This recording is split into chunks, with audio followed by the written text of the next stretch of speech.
This is 99% Invisible. I'm Roman Mars. Nearly a decade ago, I had this thought that at the end of the year, it would be nice to tell a few little stories. We call them mini-stories. Mini-stories maybe don't rise to the level of being a fully reported story, and often there's something silly or interesting that was on the producer's mind. Maybe it's an outtake from a reported episode, maybe it's something completely new. Mini-stories were a way to have some fun at the end of the year and for the staff to take a proper vacation. That was how it all started. But over the years, mini-stories have become a monster. Everyone started preparing really heavily for them. They started reporting them as full stories, and suddenly mini-stories were not so many. So this year, I decided unilaterally to stop mini-inflation and go back to the fundamentals. All the producers are going to join me in a Zoom room together and tell me stories that I have not heard before. I am not prepared. I don't know anything about what's going to be told to me. So let's just jump in. And first up is producer Chris Berube. Chris, how you doing? Roman, it is the most wonderful time of the year. Mini stories. Let's do this. I like the attitude. What do you have for us? So, Roman, I want to call back to a story we did a little bit earlier this year. It's a story that I reported about the Great American Pyramid. A new pyramid is being built, not to glorify death, but as a monument that will celebrate life and man's indomitable spirit to create. Feel the power of the Great American Pyramid. So did you just want an excuse to play that clip again? Yeah, pretty much. That's the whole story. That's all I got. No, I have more pyramid stuff. So, Roman, we did this story about the Great American Pyramid in Memphis, Tennessee. Of course, today, the Great American Pyramid is a Bass Pro Shop. That's right. And when it opened in 1991, it was supposed to be the tallest pyramid in the United States. But, Roman, did you know, shortly after the construction of the Great American Pyramid, there was an even bigger American Pyramid. How much bigger are we talking? So the Great American Pyramid was 32 stories high. I was there for the story. I was inside the building. It really feels cavernous when you're in there, like it's really big. And then in 1993, 2 years after the pyramid opened, another pyramid opened in Las Vegas, Nevada, and it was 350 feet tall. So that was a whopping 29 feet taller than the Great American Pyramid. Oh, that's so mean. That reminds me of the sort of skyscraper wars in the early 20th century. Just slightly taller. Yeah, it feels petty, right? Like it feels extremely deliberate. And I assume it was on purpose. I asked around. I talked to people. Nobody could confirm that for me. But you have to assume, right? Yeah. So in your story, if I remember correctly, the city of Memphis had a problem finding a use for the pyramid after it sort of failed as a venue. It's now this woodsy mall that has a Bass Pro Shop in it. So what are they doing with this Las Vegas pyramid? So the Vegas Pyramid, it has had one use the whole time. It is home to the Luxor Casino. Oh, that's right. Much like the Memphis Pyramid, it also has a hotel inside, and it has lots of attractions for tourists. There's this big room with lots of old Titanic stuff in it. It's a really interesting building, and actually it has one very unique pyramid feature that I'd like to draw your attention to. There are no elevators inside. We actually have inclinators that go up the side of the building at 39 degrees. So this is Billy Padovis. He's the facilities director at the Luxor Pyramid. It's almost like a roller coaster as you're going up the steep incline before the drop. Rides on a rail and wheels. It pulls you up the side. That is so cool. I love going up an incline plane. I love an inclinator. That was something that came up in the Great Pyramid episode. That I love the idea of it. That's right. They actually never built theirs. They just built an elevator right in the center. So this one actually has inclinators on the side. But Roman, there is one other feature of this pyramid that is very famous. It is very striking. So at the top of the Luxor Pyramid, there is this very powerful light that beams up into the sky every night. I have shared a photo with you if you want to take a look at it. This is the beam. That is amazing looking. That is like a little scary, like an ominous black pyramid with light coming out of it. It's kind of like Stargate, that movie Stargate. Is that does that predate you, Stargate? No, I've seen Stargate. I mean, to me, it reminds me of the opening credits of Ancient Aliens. Like, it's just kind of this ridiculous looking, like, yeah, it is a black pyramid with a beam shooting straight up to like a mothership or something. Like, that's what it looks like. Yeah. And the Luxor Skybeam, it has become this fixture of the Vegas skyline because it's really hard to miss, obviously. So at full power, the beam is said to have the same luminosity as 42 billion candles being lit at the same time.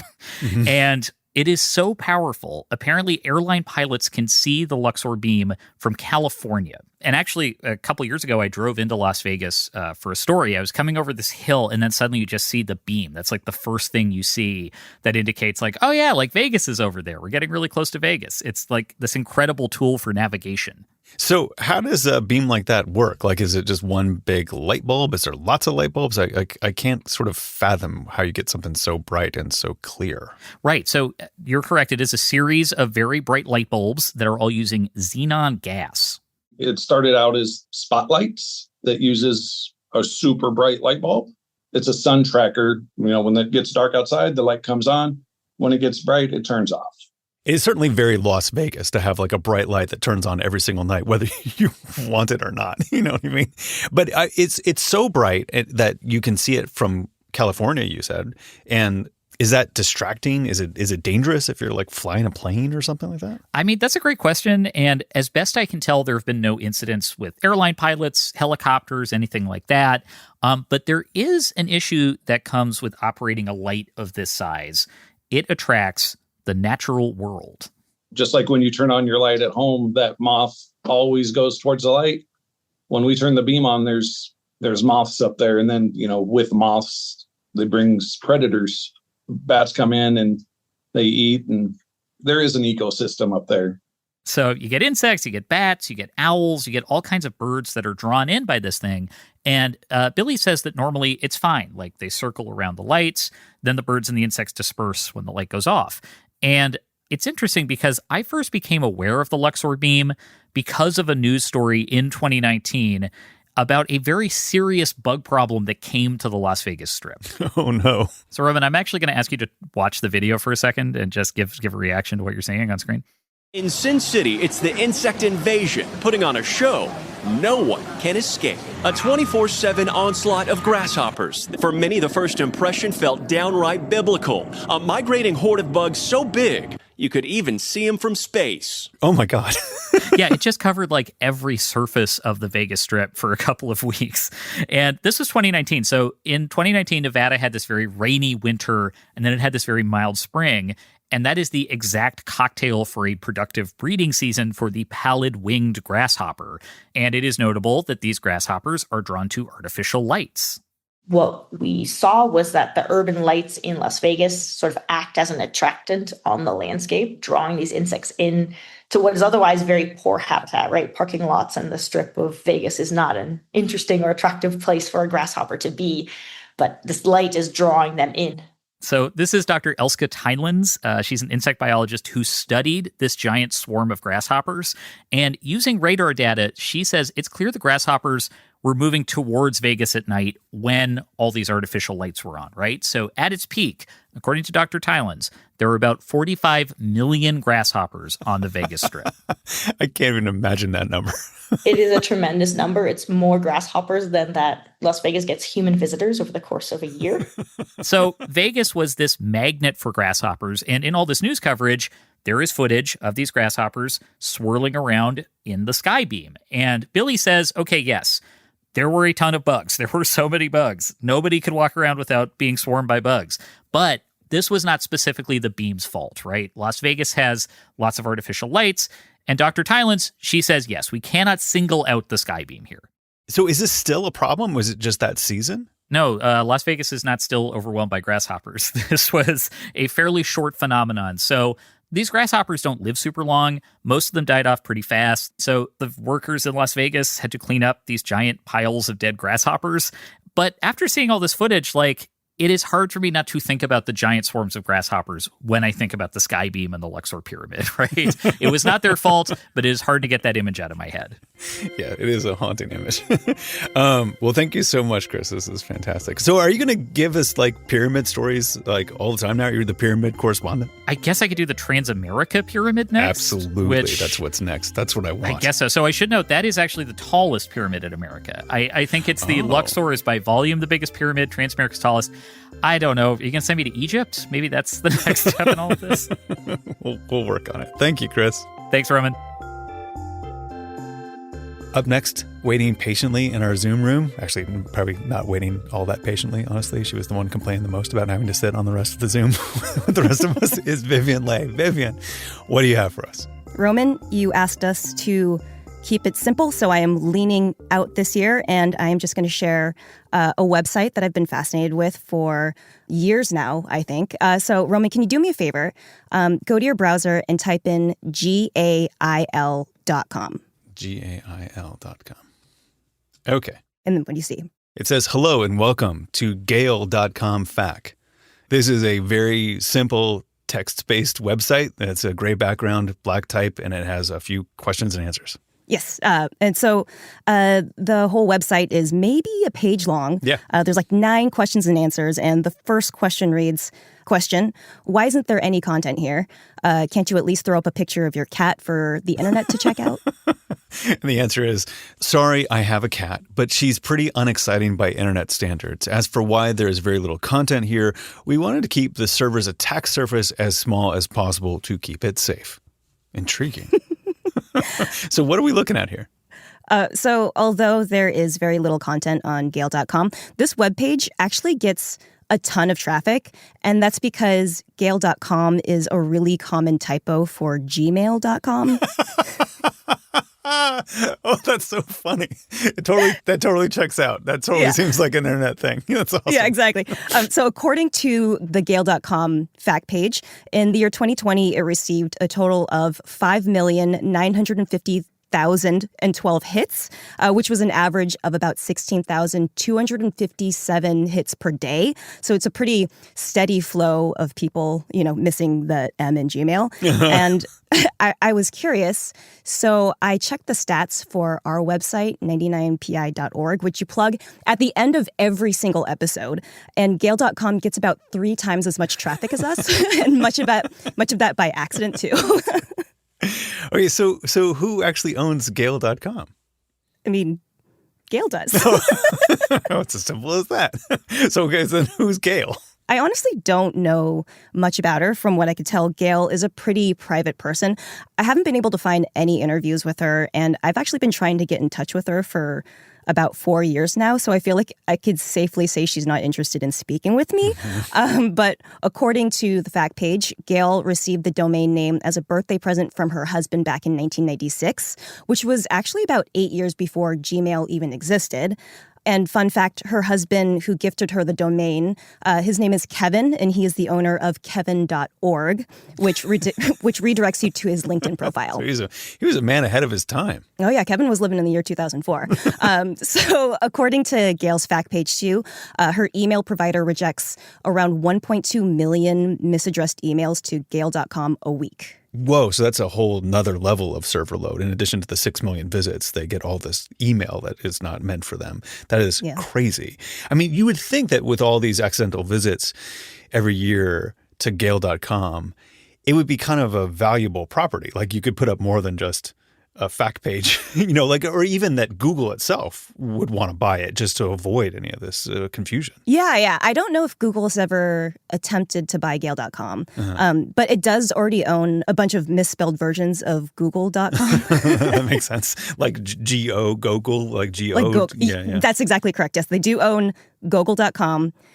They also own Googel.com, Google with 3 O's. And then my personal favorite is Goulge.com. So if you type any of those into your web browser, it'll actually take you to Google. A lot of companies, like larger companies, will buy the common misspellings of their websites to prevent people from doing this thing called typo squatting. Have you ever heard of that, Roman? I haven't heard of it, but I can kind of get it through context. Could you describe it a little bit more? Yeah. So it's like when a bad actor purposefully registers a misspelling of a domain name to either like trick people into visiting their site. They use it for phishing schemes too, or they'll try to sell it back to the company for a profit. Yeah. Which is clearly not what Gail was doing. She predates all of this stuff. Gail seems just perfectly content chilling on the domain name. She says pretty adamantly in the fact page, if you read it, she's like, yes, I know that I can monetize this, but no, I am not interested. So thank you very much. That's awesome. Long live Gail.com. I'm a big fan of Gail without knowing who she is personally. This is a great story, Viv, and you kept to the mini parameters very, very nicely. So thank you so much. I did as little work as possible, yes. But before I go, I did want to leave you with my second favorite example of a mistyped website. So Roman, you know the site github.com, right? Yes. It's sort of this website for checking in and storing coding projects and stuff like that, right? Yeah. Nobody really knows what it is. But so it's spelled github.com. But can you do me another favor? Go back to your browser and type in guthib.com. So just invert the U and the I in GitHub. GutHib. Oh, this is a big 4 words that says, you spelled it wrong, period. Yes. Awesome. That's so great. Well, thank you so much for this story, Vivian. I really had fun. Thank you, Roman.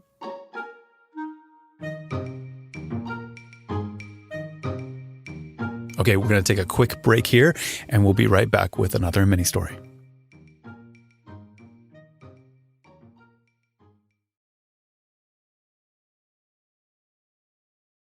Okay, we are back, and in the hot seat now is producer Jason DeLeon. Hey, Jason. Hey there, Roman Mars. So we are wrapping up 2025 here, and one of the highlights for me, at least, was the conclave. Do you remember the conclave? Not like the movie conclave, but you mean like the real conclave. I mean the spectacle of the conclave. I mean the Catholic Church conclave. Where we got the Chicago Pope. Yes, the Chicago Pope. Did that rock your world, Roman? I know you're a Chicago guy. Well, I thought it was delightful that he was a Chicago Pope. Because, when you know who the Pope's favorite baseball team is, I think you're entering a more, different world. It's so true. For me, I'm a hat guy, and seeing the Pope rock a White Sox hat, I was like, is this dude part of NWA? What is going on? That's awesome. So anyway, I bring this up because one of the first actions the Pope took actually really hit home for me specifically. So I live in Rhode Island, and Pope Leo declared the first miracle of his papacy right here in my home state. Okay. I did not hear about this. So tell me about the miracle of Rhode Island. Yeah. So this miracle, it took place in Pawtucket, which is like a small city right on the border with Providence. And the story goes that on the night of January 14th, 2007, a baby boy was born with a faint pulse. So the medical team worked on him for over an hour, and they just didn't have any signs of improvement. And pretty soon they couldn't find a heartbeat at all. So the attending doctor recited a prayer, basically this final plea to a 19th century Spanish priest from his hometown. And right after the doctor said this prayer, the boy's heartbeat returned. His breathing was normal, and miraculously, he grew up without complications. Oh, wow. Well, it's such a scary moment, of course. I don't know if I would necessarily qualify this as a miracle. I don't know if I want to weigh in on sort of divine intervention, but I'm really happy it turned out this way. Yes, likewise. Look, I don't want to particularly get into the miracle, not miracle of this all, but the reason I'm bringing this to the table is because I just find it interesting that this happened back in 2007, 19 years ago. So wait, the incident happened in 2007, but Pope Leo declared it a miracle this year. He declared it a miracle in June of this year. Wow. Yeah. Okay, so why the time gap? What was going on there? So yeah, I called up a priest to talk about this. His name is Father Dorian Llewellyn. He's a theologian at Loyola Marymount University in Los Angeles. And Father Dorian told me that in order to declare a miracle in the Catholic Church, you have to go through a pretty elaborate process. It's a necessarily bureaucratic process. And I have to tell you a little secret, which is that Vatican bureaucracy is not the most efficient in the world. I I kind of gathered that from the Conclave movie, actually. So how does this process work? Like, how does the Catholic Church define a miracle?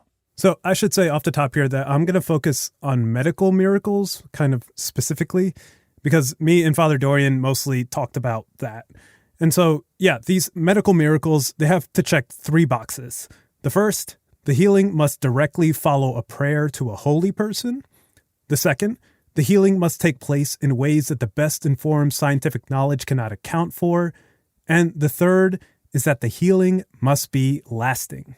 Interesting. So how is it determined whether all those 3 criteria happened in the Rhode Island miracle? Yeah. So in the case of the Rhode Island miracle, the Diocese of Providence, they caught wind of this story. And the first thing they do is they get a group of people together to investigate it. So you have to look at it almost like a government commission. So you have to meet with the people, you have to take notes, you have to take into account medical records. It's forensic in that way. You're trying to investigate, well, what are the facts? Tell us the facts before we start interpreting them. I mean, this almost sounds like a TV show. So, like who is part of this investigative team? This is so exciting. Yeah, you have the Chicago Pope, which could be like a TV show. Yeah. And now you have Medical Miracles, which is probably another Absolutely. show. I bet you if I turned on Hulu with TLC right now, that show is on there right now. 100%. 100%. I guarantee it. But anyway, this investigative team, generally, there's a bishop involved. There's a local team from the church that tries to get firsthand accounts of the event. The church also gets independent doctors to look at medical records, and they basically try to figure out if there's some scientific explanation for what happened. And if the group determines that there's still something that can't quite be explained, then it goes higher up the chain. How high up the chain? Are we talking like goes to the Vatican? It goes to the Vatican, yeah. So the local diocese, they basically put together this dossier that goes to a department in the Vatican called the Dicastery for the Causes of Saints.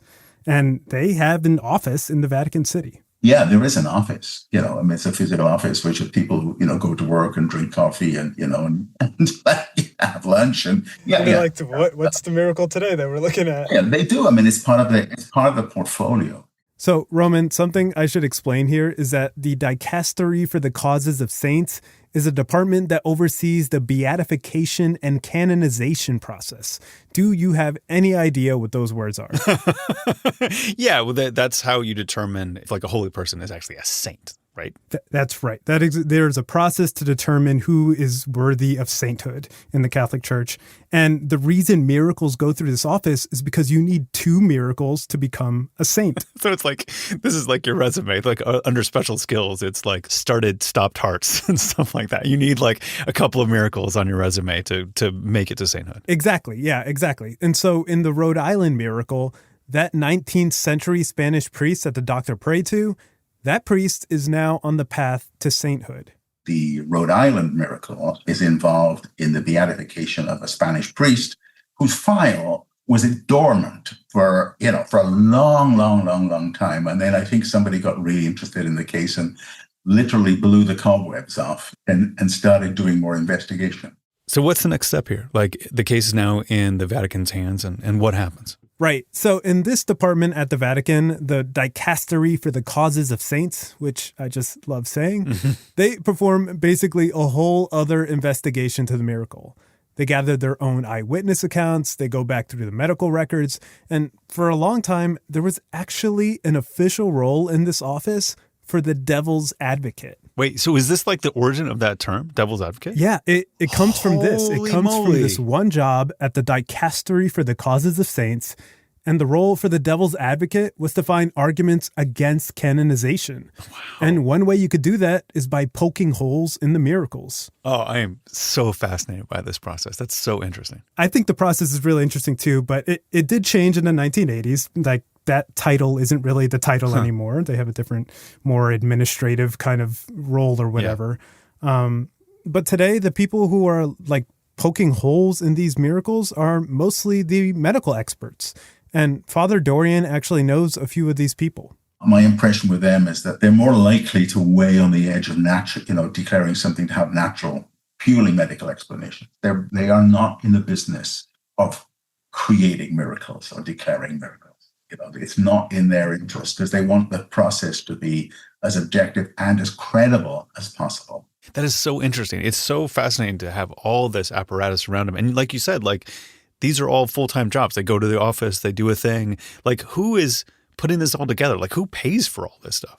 That is a great question, Roman, because I think getting a miracle through this process is kind of a miracle in and of itself. So it can cost tens of thousands, if not hundreds of thousands of dollars to go through the beatification and canonization process. And, you know, it's in that process that miracles get reviewed. So it's definitely not cheap. And it helps big time if you have a booster or someone with a lot of money who's interested in the cause. And actually, one of the big reasons these causes get stuck in a sort of purgatory is because it's just so expensive to keep these things moving. So what then happens if this miracle makes it through this new round of medical review and then a second investigation? Does it become a miracle at that point? So it has one more level to go through. And this is essentially going in front of a bunch of bishops and theologians at the Vatican. And they're determining, hey, is the person on the path to sainthood really a saint? Are we positive that they are worthy of sainthood? This is where you just like make sure that they're not like an axe murderer or something. Yes. Horrible. Oh my God. That would be bad. But also part of this process that they're going through is just determining like, are these miracles good? Are we buttoned up? Are we sure? Because if someone can easily explain away one of these miracles, that's like not a good look for the church. But it's also not a good look for the church to call something a miracle if it is done by a person who isn't really saint-worthy either. So it becomes kind of, it's like you want the miracle to be a miracle. You also want the saint to be saintly. And if the two come together, then they're both kind of verified by each other. Yeah, I think there's a little bit of that going on for sure. But, you know, if it's able to jump through all these hoops, this miracle, it goes up to the Pope, and ultimately they say yay or nay. And in this Rhode Island case, and in a lot of cases, this can take years, even like decades for all of this to square away. And for me, at least, that's what I find interesting about this process. It just goes a pretty long way to make a miracle mean something. You know, just because if you can call anything a miracle, then nothing is a miracle. That's right. Like if you give out too many miracles, then everyone can be a saint, and you don't want that either. I'm no saint, Roman, but yes, that's the logic. Did I ever tell you like one of my favorite pieces of Vox Pop tape that was ever recorded and put on the radio was when Ratzinger was selected as Pope, and there's this NPR story featuring this young man who's just like losing it for Ratzinger, and he's like over the moon at Ratzinger becoming Pope, and he's like, we have a new Pope, and it's like, it's an awesome new Pope. We have two great popes right after another. Oh, it's awesome! It feels such an awesome Pope for following an awesome Pope like Pope John Paul the Great. This is really amazing. Two awesome popes right after the other. It means that he'll continue the great work of Pope John Paul. I'm sure he'll continue World Youth Day, and he's just an awesome, holy man. It just cracks me up and it makes me smile. And it's just God, I love that. This person is happier about this than I've ever been about anything in my entire life. And he just makes me happy to hear him. Two great popes, one after the other. Anyway, well, this was fascinating stuff. I had no idea where all this stuff came from. I love it. Well, happy holidays to you and the family, Jay, and have a brilliant 2026. I appreciate it, Roman. 99% Invisible was produced this week by Chris Berube, Vivian Leigh, and Jason DeLeon. Mixed by Martin Gonzalez, music by Swan Real, fact-checking by Graham Haysha. Special thanks this week to Emily Labajoff at the Luxor for help on Chris Berube's story. Next week, Kurt Kolstad is going to take us beyond the 99% Invisible City. It's a very fun episode next week. And then we'll be back with more mini-stories in the new year.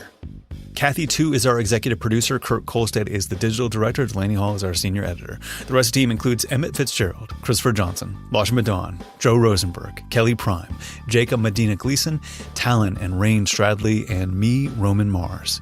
The 99% Invisible logo was created by Stefan Lawrence. We are part of the SiriusXM podcast family, now headquartered 6 blocks north in the Pandora building in beautiful Uptown, Oakland, California.